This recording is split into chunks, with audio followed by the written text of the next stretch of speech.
kulanti wacan oo wanaagsan saaxiibada qiimaha badan halkan waa Bulsha Sports TV markaan waxaad ku soo dhawaataan wararkii ciyaaraha qodobada ay hayna waxaa kamid ah Mbappe ayaa diiday qandaraaska kooxdiisa PSG Manchester United ayaa ka fiirsanaysa saxiixa Ronaldo Chelsea ayaa xoojinaysa dalabkeeda Coman Winkies ayaa dalabyo ka helay Aston Villa iyo Man United intaas waxaan qodobadii warka haatan ku soo dhawaada isagoo faahfaahsan Mbappe ayaa diiday qandaraaska kooxdiisa PSG superstarka kooxda PSG ee Kylian Mbappe ayaa u sheegay xubnaha kooxda inuusan saxiixi doonin heshiis kordhinta kooxdiisa Mbappe oo 22 jir ah kaliya hal sano ayaa uga harsan qandaraaskiisa xilligan ee kooxda PSG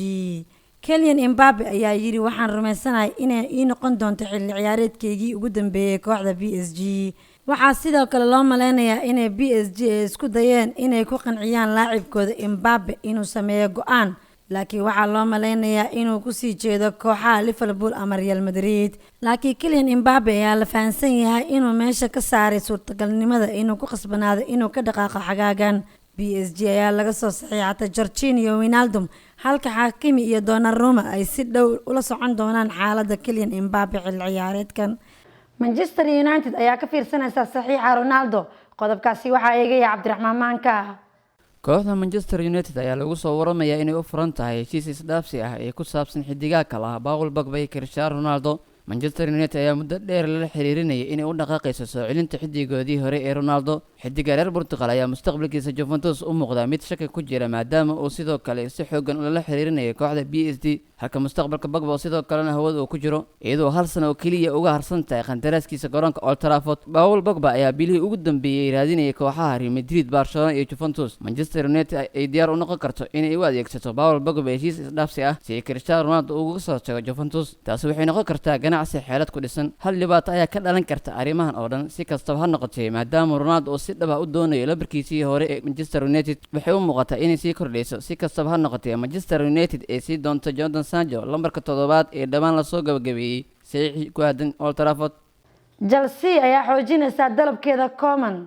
kooxda Chelsea ayaa laga yaabaa inay iibso qaar ka mid ah xidigeeda xilli ciyaareedkan si ay u maalgeliyaan saxiixa Coman sida ay qortay Express Sports xidigaha waqtigan miiska saaran iibkooda ayaa kala ah Hakim Ziyech Hudson-Odoi iyo Ross Barkley dhaqaalaha laga heli doono ayaa lagu soo wareejin doonaa xidiga kooxda Bayern Munich ee Coman laacibkan ayaa bishii hore dalabyo fara badan ka soo gaarin qaar ka mid ah horyaalada Faransiiska Ingiriiska iyo Talyaaniga laakiin waxay u dooratay inay u dhaqaaqo horyaalka Premier League Liverpool iyo Manchester United ayaa la siiyay heshiis cusub oo ku saabsan suuqa kala iibsiga suurtagalnimada ah ee u dhaqaaqaan xidiga Bayern Munich ee Coman Liverpool ayaa ku fiicnaan lahayd inay soo qaadato Coman si ay u cusboonaysiiso qab ciyaareedkiisa iyo xumaha Sadio Mane laakiin waxay u muuqataa inay Bayern dalban doonto qiimo dhan 77 milyan oo gani 25 jirkan Coman ayaa kooxdiisa Bayern Munich caga dhigatay sanadkii 2017 laakiin heshiiska kooxdiisa uu kula joogay ayaa ka dhici doona 3 June ee 2023 Winkies ayaa dalabyo ka helay Aston Villa iyo Man United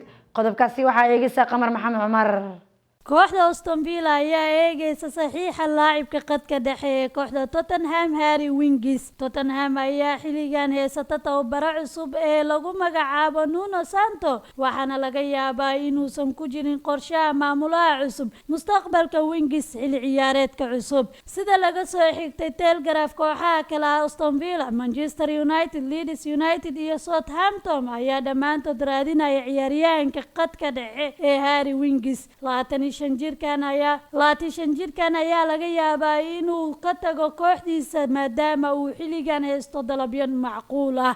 Vlahovic ayaa ku dhow Tottenham warbixintaasi waxa eegaya Xuseen Cumar Xuseen weeraryahanka kooxda Fiorentina Dusan Vlahovic ayaa bartilmaameed sare u noqday maamulka Tottenham sida ay qortay Football iyadoo Nuno Santo loo magacaabay tababaraha cusub ee Tottenham halka Fabio Paratici loo magacaabay agaasimaha kubadda cagta kooxda maamulka cusub ee kooxda Tottenham ee Nuno Santo ayaa ballan qaaday inuu kooxda isbedel muuqda uu ku soo kordhin doono sida kalena wuxuu hakini doonaya xidigaha lafdhabarta u ah kooxda xilligan balse Dusan Vlahovic ayaa loo maleyn karaa inuu ku dhow yahay kooxda Tottenham xilli ciyaareedkan Man United ayaa u dhaqaaqaysa Harry Kane warbixintaasi waxa eegaya Xasan Cumar Xuseen kadib ku biirisiisii Jadon Sancho ee kooxda Manchester United ay guul ka soo gaartay ayaa maamulka kooxda mar kale shaaciyeen bartilmaameedyo cusub. The Guardian ayaa qortay in Manchester United ay xilligan haysato 3 bartilmaameed oo kale xilli ciyaareedkan. Xidigaha ay doonayso kooxda Manchester United ayaa ah Harry Kane, Declan Rice iyo Pau Torres, waxayna rajadoodu tahay in la geeyo garoonka Old Trafford xagaagan. Arsenal ayaa soo bandhigtay dalabka Kessié. kooxaha Arsenal iyo Tottenham ayaa ku dagaalamaya saxiixa ciyaaryahanka qadka dhexe AC Milan ee Frank Kessié. لاعبka reer Afrika ayaa isbuucyadii la soo dhaafay warbaahinta hadal hayeenka tagistiisii kooxda AC Milan xilli ciyaareedkan. ciyaaryahanka qadka dhexe ee ka ciyaari kara afarta dambe ee difaaca ayaa sii dheereen kara mustaqbalkiisa kooxda. Frank Kessié ayaa wacdaro ka dhigay horyaalka Talyaaniga ee Serie A ee tartanka European League xilli ciyaareedkii hore. xidigan reer Ivory Coast ayaa xaqiijiyay xiisaha Tottenham ay u qabtay waqtigan. Gazzetta dello Sport ayaa shaacisay inay kooxda Arsenal ay caqabado kala kulmi karto kooxda ay xifaaltamaan ee Tottenham. labada koox ee ku xifaaltamay waqooyiga London ayaa hadda laga yaabaa inay dagaal ay galaan saxiixa 24 jirkan Frank Kessié. Arsenal ayaa lagu soo waramayaa inay soo bandhigi doonto dalabka Frank Kessié uu sanadkii qaadan doono adduun dhan 6 milyan oo ginni maadaama ay raadinayaan bedelka Xhaka. Ausilio ayaa yiri Erikson qalbiyadan ayuu ku jiraa. warbixintaasi waxaa eegaysa Qamar Maxamed Cumar. madaxa kooxda Inter Milan Piero Ausilio ayaa sheegay inay diyaar u yihiin inay sugaan xaaladda xidigooda Christian Eriksen. Ausilio ayaa xaqiijiyay in hakan uu ka yimid kooxda AC Milan si uu fursad kale u sameeyo, laakiin waxaa laga warsugi doonaa Eriksen oo ka soo kabanaya xanuun dhanka wadnaha ah. wuxuu yiri Ausilio kama aanan hadlin arrintaas maxaa yeelay xaalad gaar ah ayaa ku dhacday Christian Eriksen. waxaa waajib nagu ah inaan u diyaar garowno koox ahaan xilligan. waxaanu sugaynaa Christian Eriksen. waan ognahay inay noqon doonto safar dheer xanuunkiisa. waxaan siin doonaa waqti. waxaan rajaynaynaa inuu noqdo sidii uu horey u ahaan jiray Christian Eriksen. waqtigan waxaa waajib naga saaran yahay inaan buuxino booska uu ka maqan yahay Christian Eriksen. waxaan u rajaynaynaa caafimaad degdeg ah oo aan ku wada faraxno. sidaasi waxaa yiri madaxa kooxda Inter Milan Ausilio. intaas ayaan kusoo gabagabeynayna wararkii ciyaaraha Bulsha Sports TV. anigoo Amun Cismaan waxaa idinkaga tegaynaa sidaas iyo nabadgelyo.